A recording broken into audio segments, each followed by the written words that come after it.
अल्हम्दुलिल्लाहि रब्बिल आलमीन वस्सलातु वस्सलामु अला सय्यिदिल मुरसलीन अम्मा बाद फ़अऊज़ु बिल्लाहि मिनश शैतानिर रजीम बिस्मिल्लाहिर रहमानिर रहीम अस्सलातु वस्सलामु अलैका या रसूलल्लाह व अला आलिका व अस्हाबिका या हबीबल्लाह अस्सलातु वस्सलामु अलैका या नबीयल्लाह व अला आलिका व अस्हाबिका या नूरल्लाह। दूरेर काछेर देशेर और प्रवासेर इस्लामी भाईरा सप्ताह घुरे आरो एकबार मादानी चैनलेर धाराबाहिक अनुष्ठान आम्बिया इकराम आलैहिमुस्सलातु सलाम एर स्त्रीगण এই অনুষ্ঠানে আপনাদেরকে স্বাগতম। আসুন ভালো ভালো নিয়ত সহকারে আমরা দেখার প্রস্তুতি গ্রহণ করি। নবী পাক সাল্লাল্লাহু তাআলা আলাইহি ওয়া আলিহি ওয়াসাল্লাম ইরশাদ করেন, যে ব্যক্তি জুমার দিন আমার প্রতি 200 বার দুরুদে পাক পড়ে আল্লাহ তাআলা তার 200 বছরের গুনাহকে ক্ষমা করে দেন।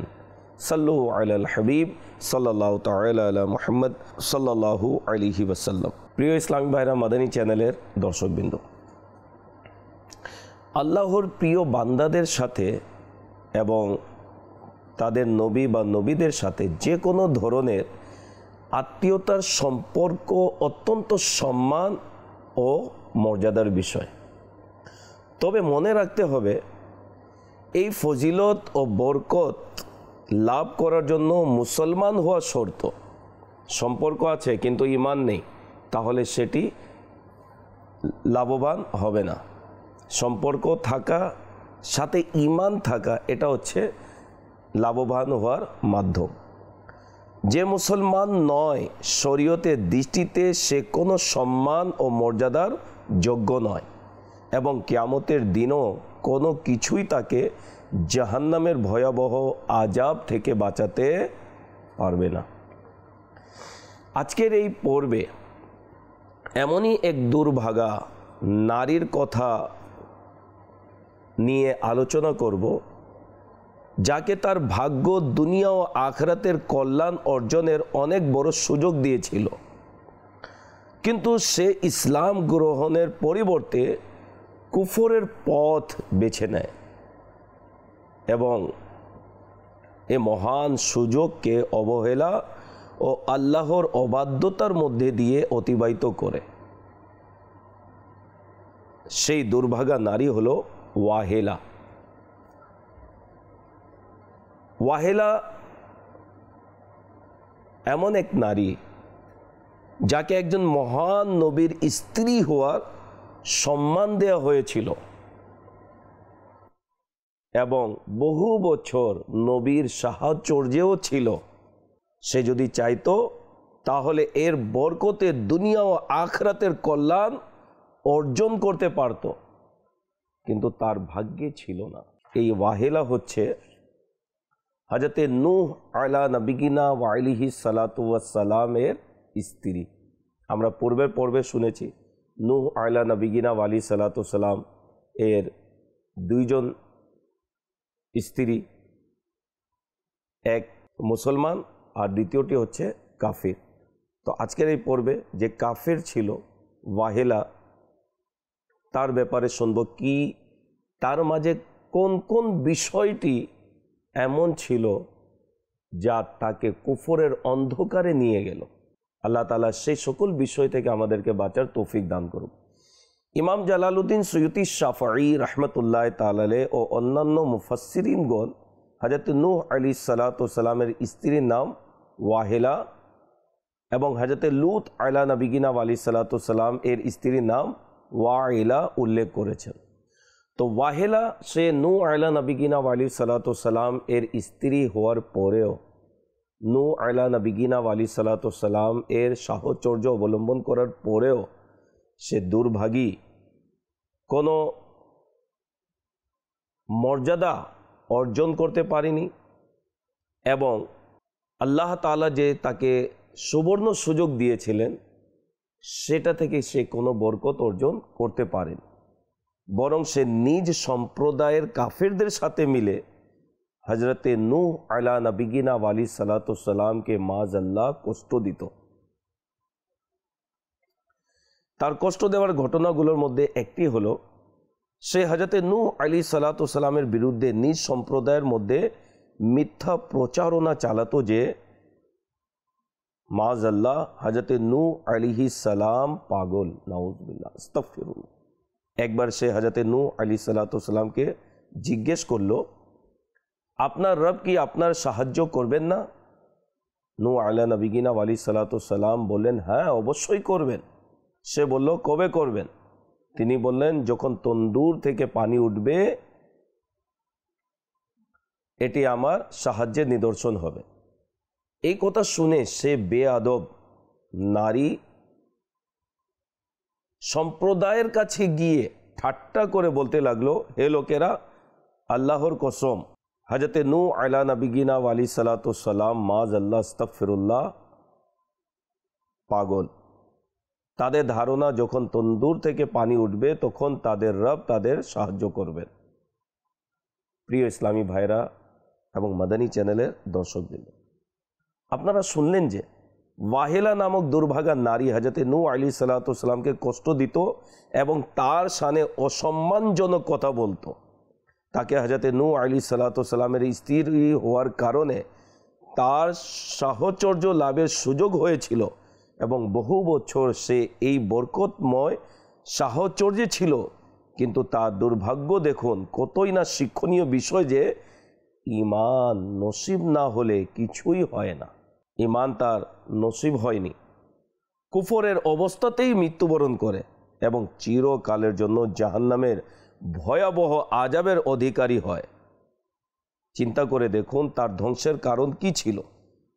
তার ধ্বংসের কারণ ছিল নবীর অপমান, নবীর সাথে বেয়াদবি করা, আল্লাহর নবীর অবাধ্যতা এবং নবীর প্রতি বিদ্বেষ ও শত্রুতা পোষণ করা।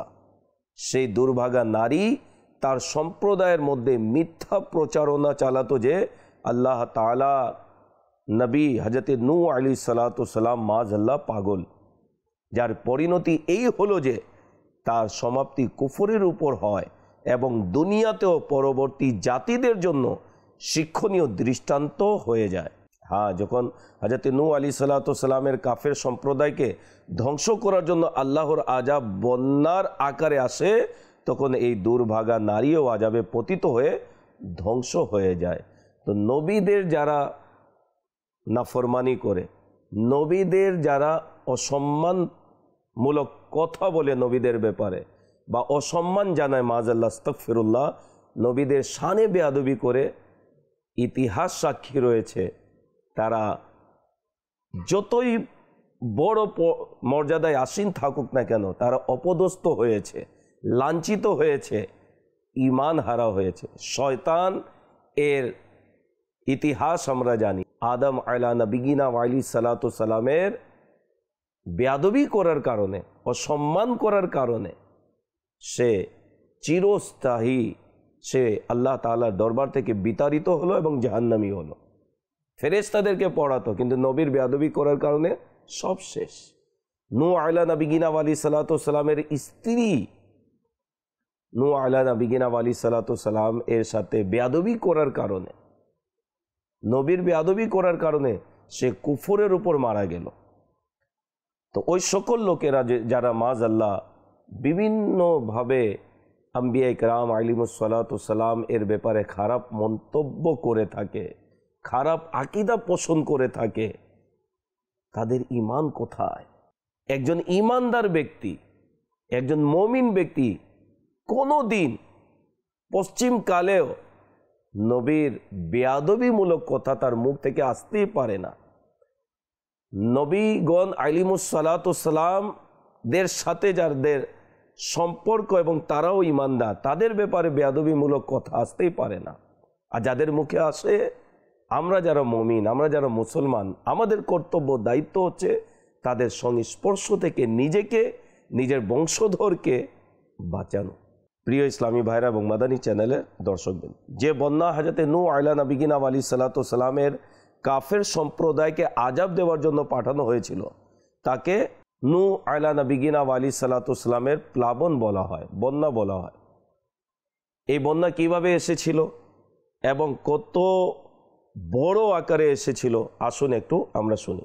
হযরতে নূহ আলা নবিগিনা আলাইহিসসালাম দিনের প্রচার করতে করতে যখন 950 বছর অতিবাহিত হয়ে গেল এবং এই দীর্ঘ সময়ে খুব অল্প সংখ্যক লোকই তার সত্যের আহ্বানে সাড়া দিয়েছিল, ঈমান এনেছিল, তখন একদিন তার উপর এই ওহী নাজিল হলো যে এখন পর্যন্ত যারা মুসলমান হয়েছে তারা ছাড়া অন্য কেউ আর কখনো ঈমান আনবে না। এরপর তিনি তাদের ঈমান আনার ব্যাপারে নিরাশ হয়ে গেলেন এবং তিনি সে সম্প্রদায়ের ধ্বংসের জন্য দোয়া করলেন। আল্লাহ পাক তাকে একটি নৌকা তৈরি করার আদেশ দিলেন এবং ওহীর মাধ্যমে তাকে জানিয়ে দিলেন যে তার সম্প্রদায়কে বন্যায় ডুবিয়ে দেওয়া হবে। বন্যা আসার নিদর্শন হিসেবে এটি নির্ধারিত করা হলো যে হযরতে নূহ আলা নবিগিনা আলাইহিসসালামের ঘরের তন্দুর থেকে পানি উথলে উঠতে শুরু করবে। একদিন সকালবেলা সেই তন্দুর থেকে পানি উথলে উঠতে শুরু করে এবং হযরতে নূহ আলা নবিগিনা আলাইহিসসালাম নৌকায় পশু পাখি ও মানুষদের উঠাতে শুরু করলেন। তারপর মুষলধারে বৃষ্টি শুরু হলো এবং পৃথিবী থেকে পানির ঝর্ণা প্রবাহিত হতে লাগলো। 40 দিন ও রাত পর্যন্ত আকাশ থেকে অবিরাম বৃষ্টি বর্ষণ হতে থাকে এবং জমিন থেকে পানি উথলে উঠতে থাকে। পানি পাহাড়ের চেয়েও উঁচু হয়ে গিয়েছিল, যার ফলে সব কিছু ডুবে গিয়েছিল এবং বাতাস এত জোরে বইছিল যে তার কারণে ঢেউগুলো পাহাড়ের মতো উঁচু হয়ে গিয়েছিল। যখন বন্যা তার চরম সীমায় পৌঁছল এবং আল্লাহ পাক হযরতে নূহ আলাইহিসসালামের জাতিকে ডুবিয়ে দেওয়ার ইচ্ছা পূরণ করলেন, তখন আল্লাহ পাক জমিনকে হুকুম দিলেন, হে জমিন তোর পানি গিলে ফেলো, এবং আসমানকে হুকুম দিলেন, হে আসমান থেমে যা। অতঃপর পানি শুকিয়ে দেওয়া হলো এবং হযরতে নূহ আলা নবিগিনা আলাইহিসসালামের সম্প্রদায়ের ধ্বংসের কাজ সম্পন্ন হলো। হযরতে নূহ আলা নবিগিনা আলাইহিসসালামের নৌকা 6 মাস পর্যন্ত জমিনে ঘুরে জুদি পাহাড়ে গিয়ে থামল। এই পাহাড়টি মৌসিলের জুজাইরা অঞ্চলে শামের সীমানার মধ্যে অবস্থিত। হযরতে নূহ আলা নবিগিনা আলাইহিসসালামের নৌকাটি মুহররমের 10 তারিখে জুদি পাহাড়ে থেমেছিল। তাই তিনি আলা নবিগিনা আলাইহিসসালাম আল্লাহ তাআলার শুকরিয়া আদায়ের জন্য সেদিন রোজা রেখেছিলেন এবং তার সমস্ত সঙ্গীদেরকেও রোজা রাখার হুকুম দিয়েছিলেন। আলহামদুলিল্লাহ, মুহররমের যখনই 10 তারিখ আসে, আশুরার দিন, আমরাও রোজা রাখি। নবী পাক সাল্লাল্লাহু আলাইহি সাল্লাম নিজের উম্মতদেরকে উৎসাহ প্রদান করেছেন আশুরার রোজা রাখার জন্য। তবে 2টি রোজা রাখার জন্য বলা হয়েছে, 9, 10 বা 10, 11।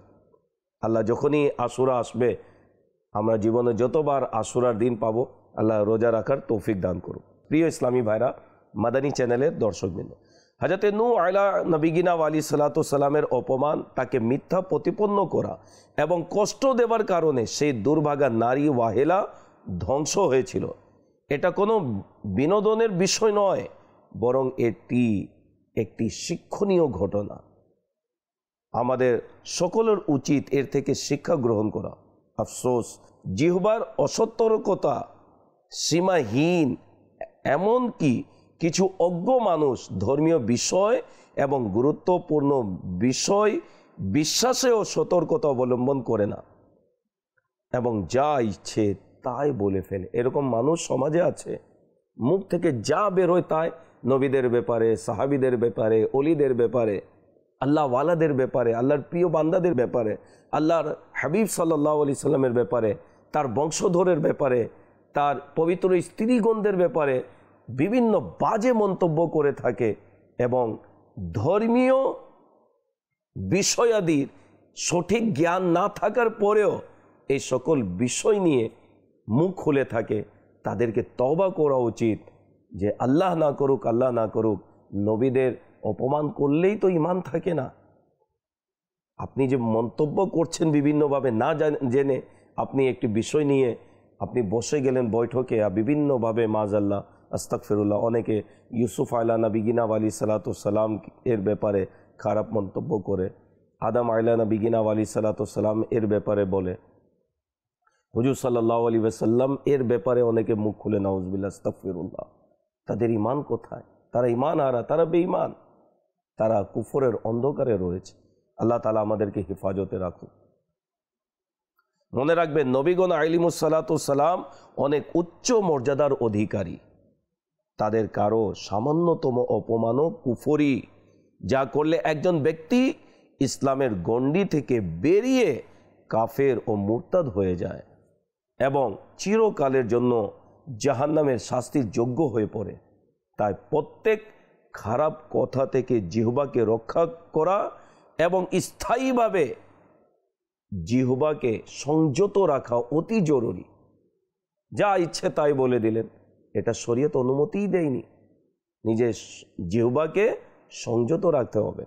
আমির আহলে সুন্নাত দামত বরকাতুহুল আলিয়া কুফরিয়া কালিমাত के बारे में सवाल जवाब এই কিতাবের মধ্যে তিনি লেখেন, আজকের এই পর্বে সেই উদাহরণ উপস্থাপন করছি যাতে করে আমরা আমাদের মুখ থেকে যদি এই সকল কথা বের হয় তাৎক্ষণিক যেন আমরা তওবা করে আমরা কালিমা পড়ে ঈমানকে নবায়ন যেন করে নিই। উদাহরণ যা সেই কিতাবের মধ্যে লিখেছেন, কোনো নবীর সামান্যতম অপমান বা মিথ্যা প্রতিপন্ন করা, অর্থাৎ মিথ্যা বলা কুফরি। এই কথা বলা যে কোনো ছোট বা বড় আল্লাহর শানের সামনে তুচ্ছ, এই বাক্যটিও কুফরি। যদি নবীগণ ব্যাপারে বলে যে আল্লাহ তাআলার সামনে তাদের কোনো মূল্য নেই, নাউজুবিল্লাহ, এটিও কুফরি।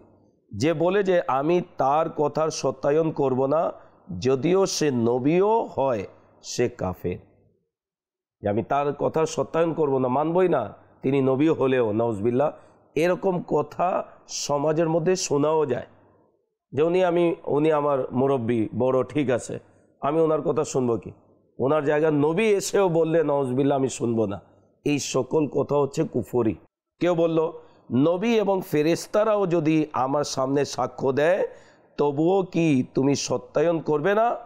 সে যদি বলে হ্যাঁ, উত্তরদাতা কাফের হবে। যে কোনো নবীর প্রতি বিদ্বেষ রাখে সে কাফের। কোনো নবীর উপর দোষারোপ করা কুফরি। নবীগণ আলাইহিমুস সালাতু সালামের প্রতি কোনো অশ্লীল নির্লজ্জ কাজের অভিযোগ করা কুফরি। আস্তাগফিরুল্লাহ। আল্লাহ পাক আমাদেরকে জিহ্বা এবং সমস্ত অঙ্গ প্রত্যঙ্গের কুফলে মদিনা অর্থাৎ অঙ্গকে সংযত রাখা, জিহ্বাকে সংযত রাখা আল্লাহ তৌফিক দান করুক এবং আমাদের ঈমানকে আল্লাহ সুরক্ষিত রাখুক, আমিন। ওয়াহেলার মাঝে যে সমস্ত খারাপ গুণ ছিল তার মধ্যে একটি ছিল গোপন কথা ফাঁস করা। সেই দুর্ভাগা নারী কাফিরদেরকে হযরত নূহ আলাইহিস সালাতু সালামের গোপন কথা বলে দিত এবং যখন কেউ হযরত নূহ আলাইহিস সালাতু সালামের প্রতি ঈমান আনার সৌভাগ্য অর্জন করত তখন সে জালেম সম্প্রদায়ের লোকদের কাছে তার খবর পৌঁছে দিত। প্রিয় ইসলামী ভাইরা এবং মাদানী চ্যানেলের দর্শকবৃন্দ, ইসলামী বোনেরা, গোপন কথা ফাঁস করা গুনাহ এবং জাহান্নামে নিয়ে যাওয়ার মতো কাজ। গোপন কথা ফাঁস করলে যার গোপন কথা তাকে কষ্ট দেওয়া হয় এবং কষ্ট দেয়া হারাম। নবী পাক সাল্লাল্লাহু আলাইহি ওয়াসাল্লাম বলেছেন, দুই ব্যক্তির একসাথে বসাটা আমানত। তাদের কারো জন্য এটা হালাল নয় যে সে তার সঙ্গীর এমন কোনো কথা মানুষের সামনে প্রকাশ করে যা প্রকাশ করাটা সে অপছন্দ করে। এরকম আমাদের সমাজে দেখা যায়। একজন আমানত হিসাবে কথা বলল এবং তাকে বলেও দিল যে আমার এই কথা কাউকে আপনি বলবেন না, ওয়াদাও করলো বলবো না। পরিশেষে দেখা যায় সবার কাছে সে কথা পৌঁছে গেল। তো এটি ভালো অভ্যাস নয়। অনেকে বলে তার পেট হালকা, অমুকের পেট হালকা, অর্থাৎ তার পেটে কথাই থাকে না, মানুষ পেলেই বলে দেয়। তো এমন ব্যক্তিকে আমানতদারিত্ব কোনো কথা বলাও উচিত নয়। কাকে আপনি আমানত হিসেবে কথা রাখবেন, কাকে বলবেন, এই জ্ঞান থাকাও জরুরি। যে কেউ যদি এরূপ করে মানুষের গোপনীয় কথা ফাঁস করে দেয় তাকে তওবা করা উচিত। তৃতীয় হচ্ছে আল্লাহ পাক আমাদের জিহ্বার হেফাজতের তৌফিক দান করুক। আমির আহলে সুন্নাত দামাত বরকাতুহুল আলিয়া তিনি তার वसाइल बख्शिश मध्य बोलें, बकबक की आदत कहीं हमें सरे हश्र न फसादे, अल्लाह जबा का हो अता कुफले मदीना।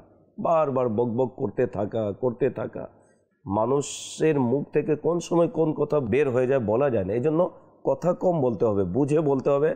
আমির আহলে সুন্নাত বলে না, পহলে তোলো বাদ মে বলো, আগে চিন্তা ভাবনা করে নিন আমার এই কথা বলা শরীয়ত সম্মত হচ্ছে কিনা, এই কথা বলা দ্বারা আমার ঈমান চলে যাবে নাকি ঈমান সুরক্ষিত থাকবে, চিন্তা ভাবনা করে কথা বলা উচিত।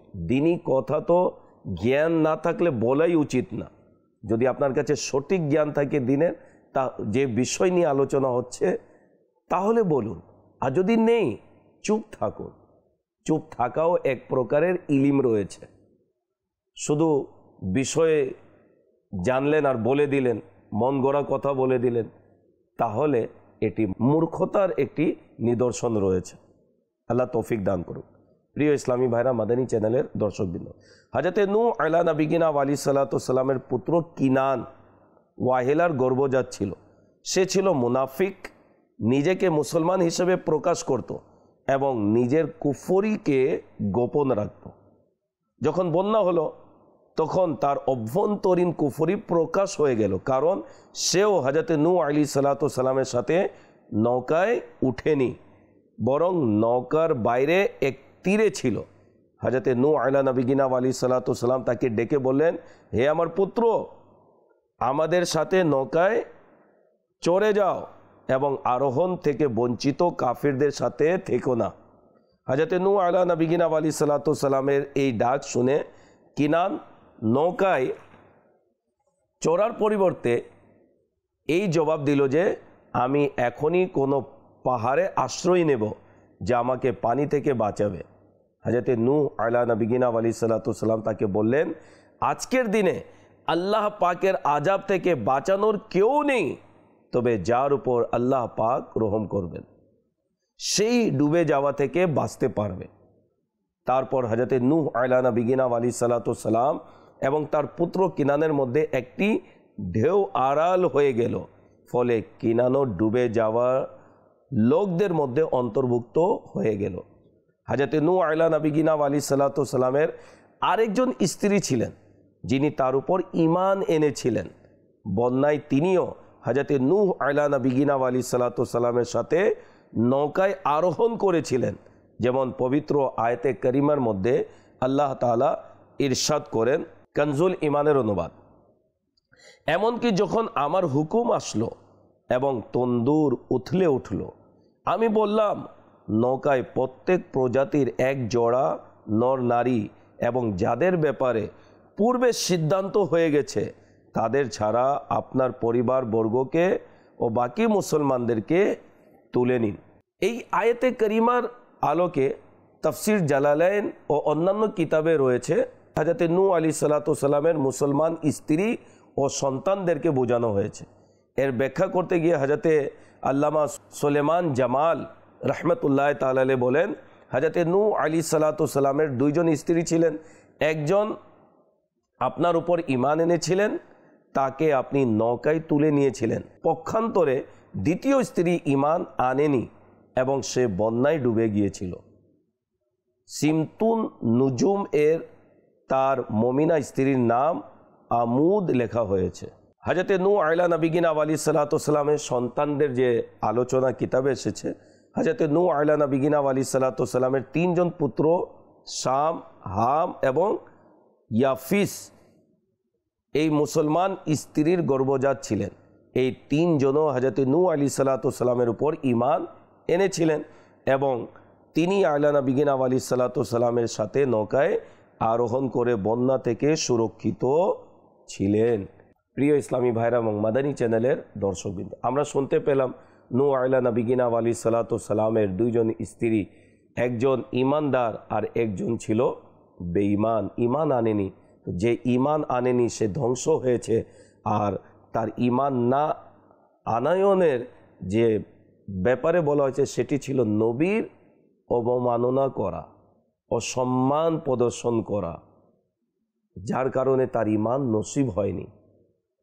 তো আমরা যারা এই অনুষ্ঠান দেখছি, নবীগণ আলিমুসসালাতু সালাম এর ব্যাপারে, তার শান মর্যাদা মর্তাবার ব্যাপারে অনেক চিন্তা ভাবনা করে আমাদেরকে কথা বলতে হবে। জানি না কোন শব্দ, কোন বাক্য আমার ঈমানকে কেড়ে নিয়ে যাওয়ার মাধ্যম হতে পারে। আজও মিডিয়ার মধ্যে বলেন, সোশ্যাল মিডিয়াতে বলেন, আপনার টিভি চ্যানেলে বলেন, অনেকে বিভিন্ন বাজে মন্তব্য করে বসে যায়, একটা কথা বাস সোশ্যাল মিডিয়াতে ছেড়ে দেয় আর একটা বিশৃঙ্খলা সৃষ্টি করে সমাজের মধ্যে। তো এই রূপ যারা রয়েছে তাদেরকে তওবা করা উচিত, এবং আমরা যারা রয়েছি এদের সংস্পর্শ থেকে, এদের কথা শোনা থেকে নিজেকে বিরত রাখা উচিত। আমার কান কোনো নবীর ব্যাপারে খারাপ মন্তব্য শুনবে, এটা আমার ঈমান গ্রহণ করলো কিভাবে? আমার কান কোনো সাহাবীর ব্যাপারে খারাপ মন্তব্য শুনবে, এই বিষয়টি আমার ঈমান গ্রহণ করলো কিভাবে? আমার কান কোনো উম্মাহাতুল মুমিনিন রাদিয়াল্লাহু তাআলা আনহুন্নার ব্যাপারে দুর্বল কথা শুনবে, ঈমান গ্রহণ করলো কিভাবে? কোনো অলির ব্যাপারে খারাপ মন্তব্য, দুর্বল কথা আমার কান শুনবে, আমার ঈমান গ্রহণ করলো কিভাবে? তাই অনুরোধ করব, নিজেকে, নিজের বংশধরকে বাঁচান, ঈমান সুরক্ষিত রাখার জন্য আশিকানে রাসূলদের সোহবতে বসুন। দাওয়াতে ইসলামীর মাদানী পরিবেশ আমাদের সাথেই রয়েছে আলহামদুলিল্লাহ। মাদানী চ্যানেল মিডিয়ার জগতে অন্যতম একটি চ্যানেল, যার মাধ্যমে ঈমান, আকীদা, আমলের হেফাজত হচ্ছে। শুধু আমাদের নয়, আমাদের বংশধরদের, আমাদের প্রজন্মের ঈমান সুরক্ষার একটি মাধ্যম মিডিয়ার জগতে আমরা পেয়েছি, সেটি হচ্ছে মাদানী চ্যানেল। অনুরোধ করব, এই মাদানী চ্যানেলের সাথে থাকুন, দাওয়াতে ইসলামীর সাথে সম্পৃক্ত হয়ে যান। আল্লাহ তাআলা আমাদের সকলকে সঠিক আকীদা, আহলে সুন্নাত ওয়াল জামাতের আকীদা, মাসলাকে আলা হযরতের আকীদা ধারণ করার আল্লাহ তৌফিক দান করুক, তার উপর আমল করার তৌফিক দান করুক। আমিন। বিজাহি খাতিমিন নবিয়িন সাল্লাল্লাহু আলাইহি ওয়াসাল্লাম। সাল্লু আলাল হাবিব সাল্লাল্লাহু তাআলা আলা মুহাম্মদ সাল্লাল্লাহু আলাইহি ওয়াসাল্লাম।